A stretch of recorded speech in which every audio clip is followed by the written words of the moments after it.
हे everyone, welcome back. So अभी के लिए हम कवर करने वाले हैं अपना C4 साइकिल या फिर अपना C4 पाथवे, जिसे हैच स्लैग पाथवे भी बोला जाता है।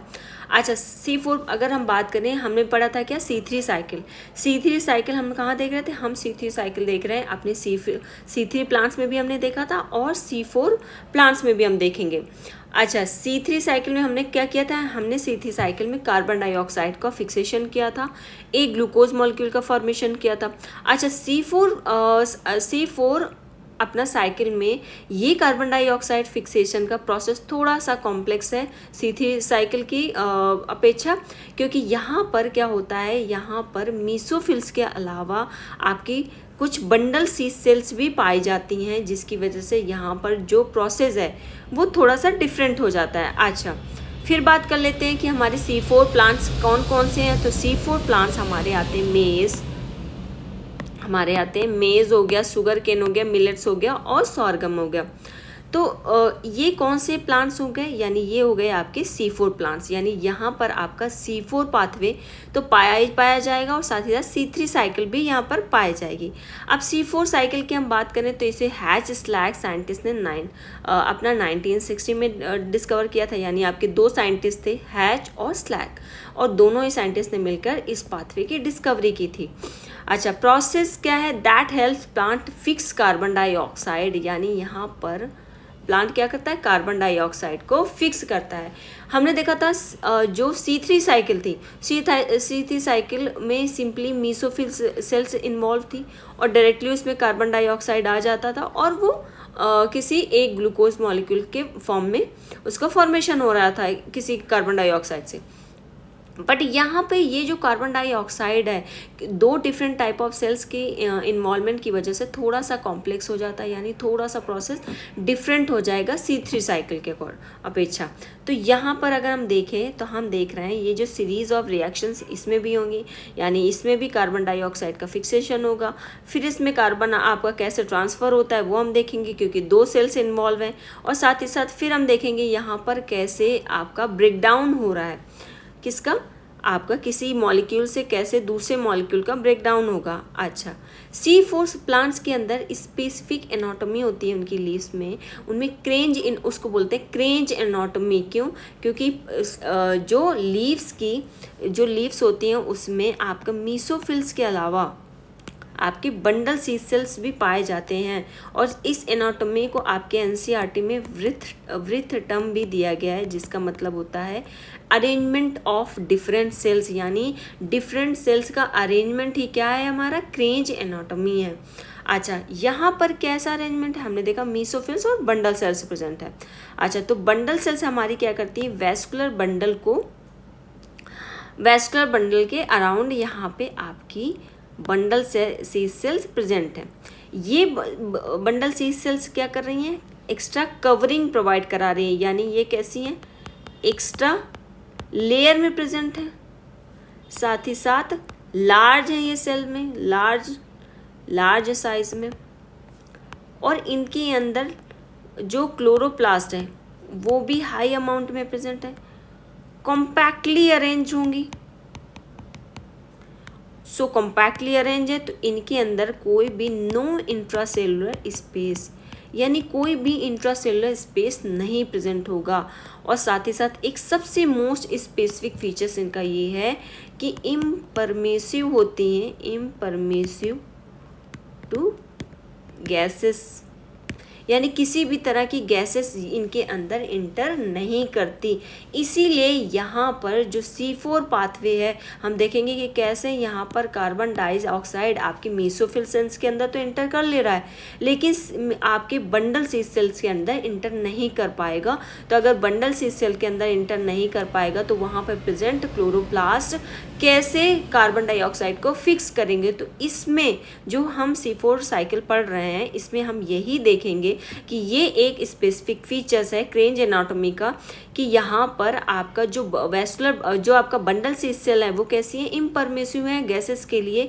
तो अब यहाँ पर हम देखेंगे कि कैसे कुछ स्टेप्स के थ्रू आपका जो कार्बन डाइऑक्साइड है कैसे इन सेल्स के अंदर इंटर करता है, ताकि यहाँ पर प्रेजेंट यहाँ पर आपका C3 साइकिल परफॉर्म हो सके, यानी कि यहाँ पर आपका कार्बन डाइऑक्साइड फिक्स हो सके इनटू ग्लूकोज मॉलिक्यूल। आप देखो सेम सिनेरियो यहाँ पर भी एटमॉस्फेरिक कार्बन डाइऑक्साइड है, यानी हमारा कार्बन डाइऑक्साइड कितने कार्बन का, एक कार्बन का मॉलिक्यूल है। ये किसी मेसोफिल सेल्स के अंदर इजिली इंटर कर जाएगा, ये कन्वर्ट हो जाएगा बाइकार्बोनेट में, ओके। अब पहले से सेल में प्रेजेंट आपका 3 कार्बन का फॉस्फोइनॉल पायरुवेट एक बाइकार्बोनेट के साथ मिलकर, यानी यहाँ पर कार्बन डाइऑक्साइड फिक्स हो जाएगा C4 एसिड में। ये C4 एसिड आपका क्या है, ऑक्सैलोएसिटिक एसिड में। अब ये ऑक्सैलोएसिटिक एसिड कन्वर्ट हो जाएगा आपका यहाँ पर मलैट में। किसमें कन्वर्ट हो जाएगा, मलैट में। अब ये भी 4 कार्बन का है। अब ये मलैट क्या करेगा, थ्रू प्लाज्मोडेस्माटा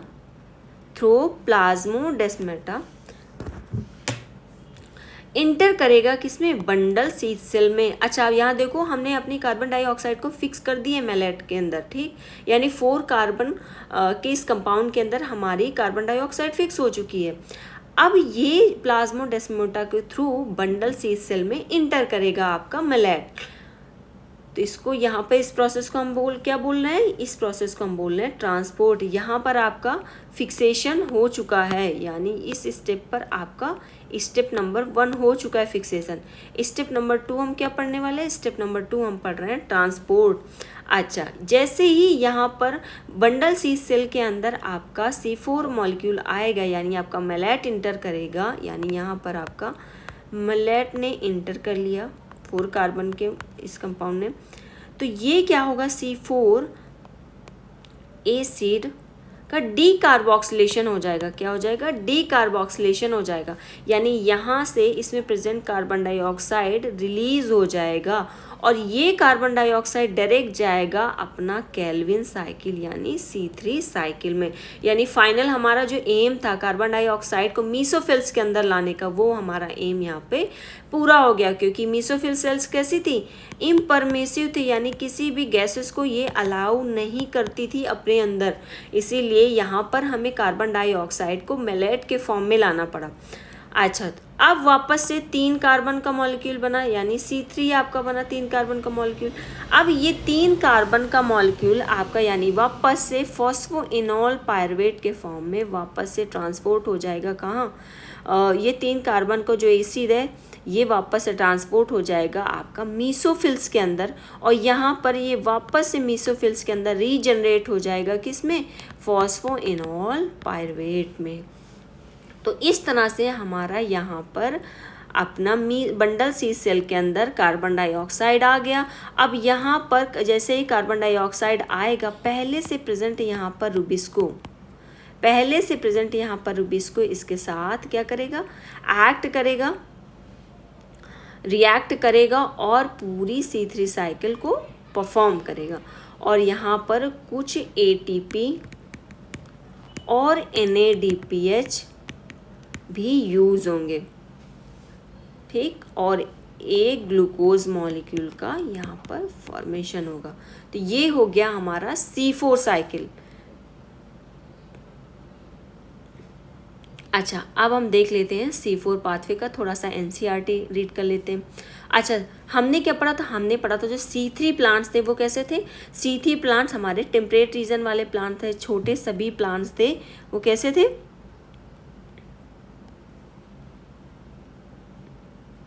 अच्छा, C3 प्लांट्स हमने किस में पढ़ा था, हमने पढ़ा था वीट में, बार्ले में, सोयाबीन और राइस में। अब जो हम पढ़ने जा रहे हैं C4 प्लांट्स, वो हमारे कौन से प्लांट्स हैं, ट्रॉपिक रीजन वाले प्लांट हो गए, जिनको ज़्यादा हीट यानी ज़्यादा हाई टेम्परेचर यानी ज़्यादा गर्म रीजन में रहने की आदत है, यानी वो एडप्टेड होते हैं टू ड्राई ट्रॉपिक रीजन्स। और साथ ही साथ वो कैसे होते हैं, इसमें C4 ऑक्सैलिक एसिड, यानी यहाँ पर C4 oxalic acid as a first carbon fixation product, यानी पहला यहाँ पर जो कार्बन डाइऑक्साइड के फिक्सेशन का प्रोडक्ट था वो आपका था ऑक्सैलिक एसिटिक एसिड। अच्छा, C3 pathway are Calvin cycle, इसमें जो मेन बायोसिंथेटिक पाथवे था, क्योंकि हमारा ही पर्पस यही था कि कैसे भी करके कार्बन डाइऑक्साइड आपकी बंडल सी सेल के अंदर चला जाए, ताकि वहाँ पर भी आपका ग्लूकोज का मॉलिक्यूल का सिंथेसिस हो सके। ओके, C4 प्लांट्स के अंदर स्पेशल एनाटॉमी होती है, हमने ये भी देख लिया। ये टॉलरेट करते हैं हाई टेम्परेचर को और शो करते हैं response to high light intensity. जैसे आपके वीट, राइस, ये सारे प्लांट्स थे वो कैसे थे, लो टेम्परेचर प्लांट्स थे। वो ज़्यादा स्ट्रेस की कंडीशन पे उनके स्टोमेटा क्या हो जाते थे, क्लोज हो जाते थे। और स्टोमेटा जैसे ही क्लोज हो जाते थे तो अंदर जो जितनी भी ऑक्सीजन एटमॉस्फेयर में रिलीज होने वाली थी और कार्बन डाइऑक्साइड अंदर आने वाली थी, वो ये प्रोसेस को डिनाई करने की वजह से वहाँ पे फोटो रेस्पिरेशन हो जा रहा था।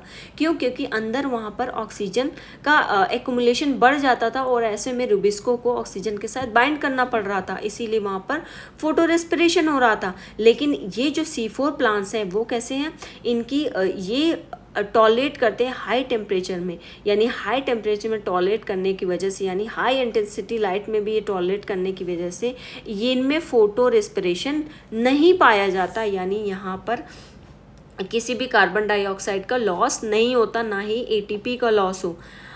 अच्छा, अगर हम बंडल सी सेल्स की बात करें तो लार्ज सेल्स कैसी हैं वो bundle sheath cell, large cells around the vascular bundle. आपके वेस्कुलर बंडल्स क्या हो गए, आपके ये हो गए जाइलम एंड फ्लोएम, ये आपके वेस्कुलर बंडल हो गए of C4 plants are called bundle sheath sales.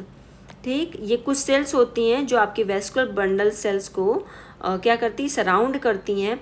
And the leaves which have anatomy are set to have Kranz anatomy. Kranz मतलब होता है, क्रेंज मतलब होता है वृत्त, यानी ये हम कह सकते हैं अरेंजमेंट ऑफ सेल्स, यानी डिफरेंट सेल्स के अरेंजमेंट को हम क्रेंज बोलते हैं।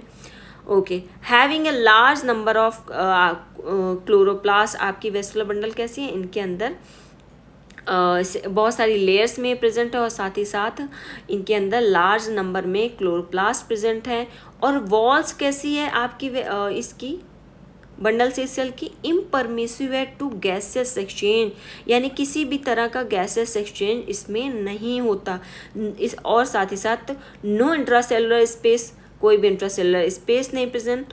तो यहाँ पर जो C4 प्लांट है वो C4 प्लांट्स है वो ऐसे में क्या करेंगे, कार्बन डाइऑक्साइड को किसी दूसरे अल्टरनेट फॉर्म में लेके आएंगे मीसोफिल सेल्स के अंदर, ताकि वहाँ पर भी अपना C3 साइकिल परफॉर्म हो सके, क्योंकि वहाँ पर भी क्लोरोप्लास्ट प्रेजेंट है तो वहाँ पर भी फोटोसिंथेसिस होगी। बट वहाँ पर कार्बन डाइऑक्साइड फिक्सेशन नहीं हो पा रहा, और वहाँ पर अगर कार्बन डाइऑक्साइड का फिक्सेशन नहीं होगा तो ग्लूकोज नहीं बनेगा, तो ग्लूकोज नहीं बनेगा तो सेल सर्वाइव नहीं करेगी, सेल को एनर्जी कहाँ से मिलेगी। इसीलिए किसी भी तरह से वहाँ पर कार्बन डाइऑक्साइड का प्रेजेंट होना बहुत ज़रूरी है। अपने C4 प्लांट्स में हम किसको पढ़ते हैं, हम पढ़ते हैं मेज और सॉर्गम। ठीक, अच्छा, दिस पाथवे नेम्ड हैस्लैक, ये भी हमने देखा कि दो साइंटिस्ट थे हैस्लैक जो 1960 में इसकी डिस्कवरी की थी, इसीलिए कि इसको क्या बोलते हैं, हैस्लैक पाथवे, या फिर ये एक साइक्लिक पाथवे भी है, साइक्लिक प्रोसेस भी है। अच्छा, इसमें हमने ये भी देखा कि जो प्राइमरी कार्बन डाइऑक्साइड एक्सेप्टर है वो 3 कार्बन का अपना फॉस्फोइनॉल पायरवेट है जो सबसे पहले कार्बन डाइऑक्साइड को एक्सेप्ट कर रहा है। ठीक, अच्छा, मीसोफिल सेल्स में ये प्रोसेस हो रहा है जहाँ पर सबसे पहली बार कार्बन डाइऑक्साइड को एक्सेप्ट किया गया था, वो कौन सी सेल्स थी, मीसोफिल सेल्स थी। अच्छा, अब यहाँ पर जब कार्बन डाइऑक्साइड फॉस्फोइनॉल पायरवेट के साथ फिक्स होता है, फिक्सेशन होता है, तो यहाँ पर एक एंजाइम आता है जिसको बोलते हैं फॉस्फोइनॉल पायरवेट कार्बोक्सिलेज, या पेपकेज भी इसको बोलते हैं। यानी हमने जो यहाँ पर देखा तो यहाँ पर आपका पेपकेज भी आया, पेपकेज यानी फॉस्फोइनॉल पायरवेट कार्बोक्सिलेज। अच्छा, मीसोफिल सेल्स लैक रूबिस्को।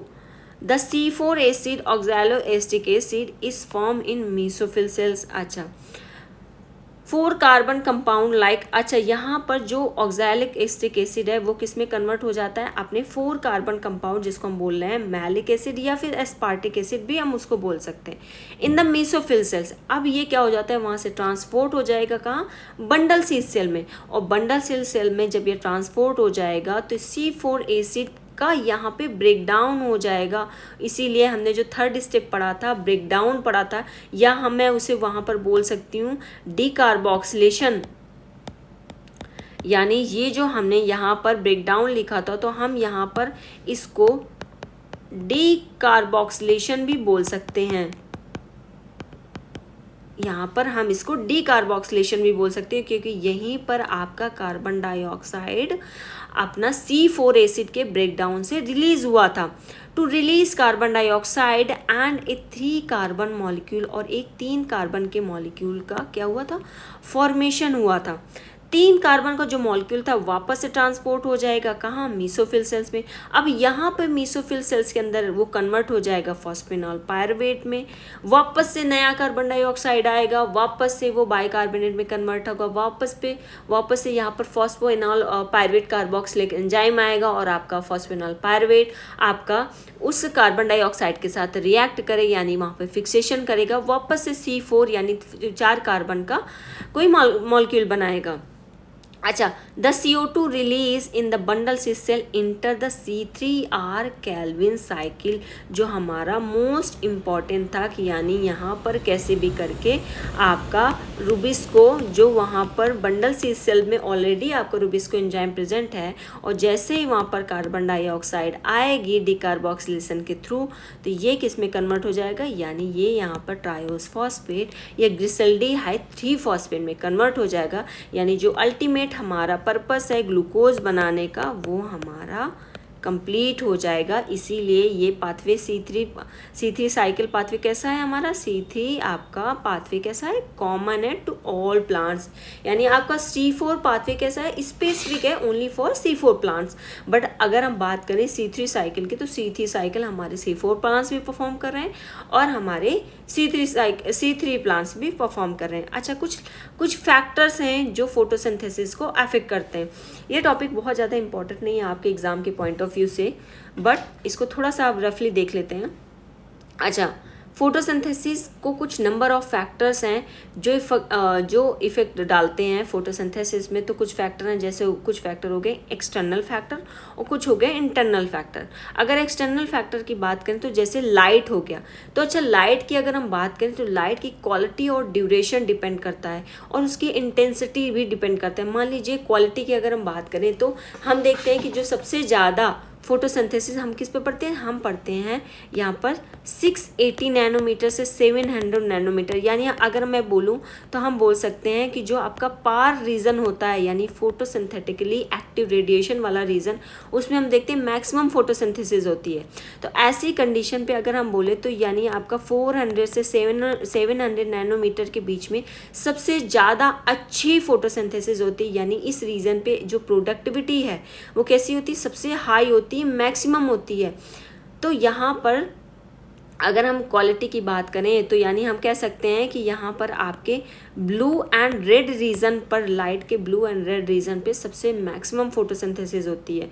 और ड्यूरेशन की बात करें तो जितना ज़्यादा ड्यूरेशन होगा फोटोसिंथेसिस का, उतनी ही ज़्यादा वहाँ पर रेट ऑफ फोटोसिंथेसिस हाई होगी, यानी उतना ही प्रोडक्टिविटी हाई होगी। अच्छा, वाटर की अगर हम बात करें तो वाटर की अगर हम बात करें तो जितना ज़्यादा हम वाटर देंगे, मान लीजिए टेम्परेचर हाई है, तो ऐसी कंडीशन पर जो प्लांट्स के अंदर है जो वाटर है उसका लॉस भी मैक्सिमम होगा। तो ऐसी कंडीशन पर वाटर की रिक्वायरमेंट भी उतनी ही ज़्यादा होगी। तो वाटर का लॉस हो रहा है, तो कहीं ना कहीं हम ये बोल सकते हैं कि जितना ज़्यादा वाटर होगा उतनी ही ज़्यादा वाटर की यहाँ पे वाटर का ब्रेक डाउन होगा, या फिर हम इसको बोल सकते हैं फोटोलाइसिस ऑफ वाटर होगा। उतने ही वाटर से इलेक्ट्रॉन फ्री होंगे और उतने ही हमारा साइक्लिक और जो हमारा लाइट रिएक्शन है वो उतना ही ज़्यादा परफॉर्म होगा, यानी उतनी ही ज़्यादा आपकी एनर्जी का फॉर्मेशन होगा, यानी उतना ही हमारा लाइट रिएक्शन एक्टिव रहेगा। एक्सटर्नल कार्बन डाई कॉन्सेंट्रेशन। अच्छा, कार्बन डाइऑक्साइड जितना ज़्यादा हमारा होगा उतना ही ज़्यादा हमारा जो हमारे डार्क रिएक्शन है, उतना ही ज़्यादा डार्क रिएक्शन हमारा एक्टिव होगा, और डार्क रिएक्शन उतना ही एक्टिव होगा तो उतना ही ज़्यादा हमारा ग्लूकोज का फॉर्मेशन होगा। अच्छा, अब टेम्परेचर की अगर हम बात करें, मान लीजिए कुछ प्लांट्स हो गए कुछ प्लांट्स हो गए जैसे कि वो आपके ट्रॉपिकल रीजन में प्रेजेंट है, यानी ट्रॉपिक रीजन पे प्रेजेंट है, तो वहाँ पर जो एक्सपोजर है सन का वो मैक्सिमम हो रहा है रादर देन टेम्परेरी रीजन। तो मैक्सिमम लाइट की मैक्सिमम टेम्परेचर होने की वजह से वहाँ पे जो रेट ऑफ फोटोसिंथेसिस होगी वो कैसी होगी, वो हाई होगी। अच्छा, अब बात कर लेते हैं कुछ इंटरनल फैक्टर की। तो इंटरनल फैक्टर में जैसे कि हो गया ओरिएंटेशन ऑफ आपका लीफ, क्लोरोप्लास्ट और मेसोफिल्स। अच्छा, अब सबसे पहले बात कर लेते हैं हम लीफ की। तो अगर मैं बात करूँ लीफ के ओरिएंटेशन की, तो अगर कोई लीफ है तो सन की अगर कंप्लीटली एक्सपोजर में है, इस तरह से उसका जो एरिया है वो पूरी तरह से सन के एक्सपोजर में है, तो वहाँ पर जो लाइट है, मान लीजिए कोई लीफ ऐसी है तो लाइट, प्रॉपर लाइट पड़ रही है, तो ऐसी कंडीशन पे वहाँ पे जो रेट ऑफ फोटोसिंथेसिस है वो कैसी होगी, वो हाई होगी। बट अगर कोई लीफ है टिल्टेड फॉर्म में प्रेजेंट है, टिल्टेड फॉर्म में प्रेजेंट है या फिर इस तरह से प्रेजेंट है, यानी प्रॉपर शेप में प्रेजेंट नहीं है, प्रॉपर एक्सपोजर सन की लाइट में नहीं है, तो ऐसे में वहाँ पर रेट ऑफ फोटोसिंथेसिस भी कैसी होगी, कम होगी। अच्छा, ये हो गया ओरिएंटेशन की बात। अब एज की बात करें, मान लीजिए कुछ लीव्स हैं जो यंग हैं, उनमें भी अभी पूरी तरह से क्लोरोप्लास्ट डेवलप नहीं हुआ, तो वहाँ पर भी जो रेट ऑफ फोटोसिंथेसिस है वो कैसा होगा, कम होगा। अच्छा, जो ओल्डर लीव्स हैं, तो ओल्डर लीव्स के अंदर भी जो क्लोरोप्लास्ट का नंबर है वो कैसा है, कम हो चुका है, इसलिए वहाँ पर भी जो रेट ऑफ फोटोसिंथेसिस है वो कैसी होगी, कम होगी। और जो आपकी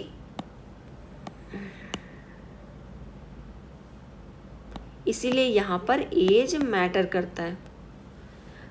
तो कहाँ पर रेट ऑफ फोटोसिंथेसिस सबसे अच्छी होगी, जो अच्छी खासी मेच्योर्ड ग्रीन लीव्स हैं, जो ना कि यंग है और ना ही बहुत ज़्यादा ओल्डर हैं, उन लीव्स में आपकी जो रेट ऑफ फोटोसिंथेसिस होगी वो अच्छी होगी। साथ में लीफ का नंबर भी डिपेंड करता है। अगर कोई प्लांट है, किसी प्लांट के अंदर मान लीजिए 2 प्लांट्स हैं, एक प्लांट के अंदर नंबर ऑफ लीव्स 100 हैं, दूसरे प्लांट के अंदर नंबर ऑफ लीव्स 50 हैं, 50% है, तो ऐसी कंडीशन पर जो रेट ऑफ फोटोसिंथेसिस है वो कहाँ पर सबसे ज़्यादा होगी, वो आपके 100 नंबर वाले प्लांट के अंदर सबसे ज़्यादा होंगी, और 50 वाले में जो फोटोसिंथेसिस है ऑब्वियसली सी बात है वहाँ पर आपकी फोटोसिंथेसिस की रेट कम होगी।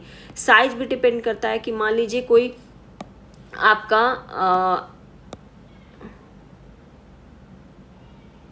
कोई आपका लेमन का प्लांट है, यानी नींबू का पेड़ है, उसकी लीव्स आपके मैंगो प्लांट के अपेक्षा मैंगो ट्री के लीव्स, जो मैंगो होता है उसकी लीव्स की अपेक्षा छोटी होती हैं। तो ऐसे कंडीशन पर कहीं ना कहीं जो लीव्स का साइज़ है, यानी वहाँ पर लीव का साइज़ कैसा है, बड़ा है, तो यानी वहाँ पर नंबर ऑफ क्लोरोप्लास्ट भी मैक्सिमम होंगे।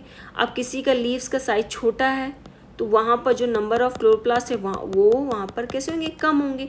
तो अगर क्लोरोप्लास्ट वहाँ पर कम है और एक के पास क्लोरोप्लास्ट ज़्यादा है, तो ऐसी कंडीशन पे जो ज़्यादा फोटोसिंथेसिस होगी वो कहाँ पर होगी, उस लीव्स के अंदर जिसका साइज कैसा होगा, बड़ा होगा। अब क्लोरोप्लास्ट की बात करें, अगर क्लोरोप्लास्ट की अगर हम नंबर की बात करें, तो जिन भी सेल्स के अंदर क्लोरोप्लास्ट का नंबर हाई होगा वहाँ पर फोटोसिंथेसिस ज़्यादा होगी। जिन भी लीव्स के अंदर आपका मेसोफिल्स की संख्या, मेसोफिल्स का नंबर हाई होगा तो वहाँ पर फोटोसिंथेसिस हाई होगी। अब इंटरनल जो आपका इंटरनल कार्बन डाइऑक्साइड का कंसंट्रेशन है, यानी जितना कंसंट्रेशन कार्बन डाइऑक्साइड का हाई होगा प्लांट के अंदर, उतना ही ज़्यादा आपका C3 साइकिल परफॉर्म होगा। लेकिन एक कंडीशन होती है कि एक ऑप्टिमम कंसंट्रेशन से यानी एक रेंज से ज़्यादा अगर वहाँ पर कार्बन डाइऑक्साइड हो गया तो ऐसी कंडीशन पे वहाँ पे फोटोसिंथेसिस नहीं होती। इसको क्या बोला जाता है, वहाँ पे फोटोसिंथेसिस नहीं होती और वहाँ पे टॉक्सिसिटी कॉज हो जाती है, क्योंकि हाई कंसंट्रेशन ऑफ CO2। तो ऐसी वजह से ऐसी कंडीशन पे वहाँ पर कोई भी C3 साइकिल परफॉर्म नहीं होता, वहाँ पे ये रिएक्शन स्टॉप हो जाती है, क्योंकि जो कंसंट्रेशन है कार्बन डाइऑक्साइड का वो एक रेंज से बहुत ज़्यादा है, और ऐसी कंडीशन पे सेल के अंदर टॉक्सिसिटी क्रिएट हो जाती है हाई कार्बन डाइऑक्साइड की वजह से। तो ऐसी कंडीशन को हम क्या बोल रहे हैं, कार्बन डाइऑक्साइड टॉक्सिसिटी बोल रहे हैं। अच्छा, जेनेटिक प्रीडिस्पोजिशन भी बहुत ज़्यादा हेल्प करता है। मान लीजिए किसी प्लांट का जेनेटिक डिस्पोजिशन बहुत अच्छा है, यानी मान लीजिए कि उसकी ग्रोथ अच्छी है, उसकी ग्रोथ अच्छी, उसके लीफ का साइज जैसा है, वो जेनेटिकली बहुत ही अच्छा मॉडिफाइड प्लांट है। और साथ ही साथ दूसरा कोई प्लांट है जो जेनेटिकली इतना अच्छा नहीं है, उसकी लीव्स का साइज भी अच्छा नहीं, उसकी ग्रोथ पोटेंशियल भी उसका बहुत कम है। तो ग्रोथ पोटेंशियल कम है तो कहीं ना कहीं उसकी ग्रोथ, उसकी बॉडी के उसकी जो उस प्लांट की बॉडी में प्रेजेंट जो ब्रांचेस हैं, लीव्स हैं, और लीफ का शेप है, साइज़ है, नंबर्स हैं, वो कहीं ना कहीं उतना अच्छे से ग्रो नहीं हुआ। तो कहीं ना कहीं ये वहाँ पर आपका जो फोटोसिंथेसिस है, वहाँ पर फोटोसिंथेसिस अफेक्ट होगी। तो कहीं ना कहीं यहाँ पर जो फोटोसिंथेसिस है वो कम होगी, और जो अच्छे जेनेटिक प्रेडिस्पोजिशन वाला प्लांट है उससे कम होगी। तो इसीलिए ये सारे फैक्टर्स क्या करते हैं, फोटोसिंथेसिस को बहुत अफेक्ट करते हैं। तो इस वीडियो लेक्चर में हमने क्या क्या देख लिया, हमने देख लिया C4 प्लांट्स, और हमने कुछ अपने फैक्टर्स देख लिए जो अफेक्ट करते हैं किसमें, फोटोसिंथेसिस में। तो इस वीडियो लेक्चर में बस इतना ही, आगे हम स्टार्ट करेंगे नया chapter. I hope you found this video informative. Thank you for watching.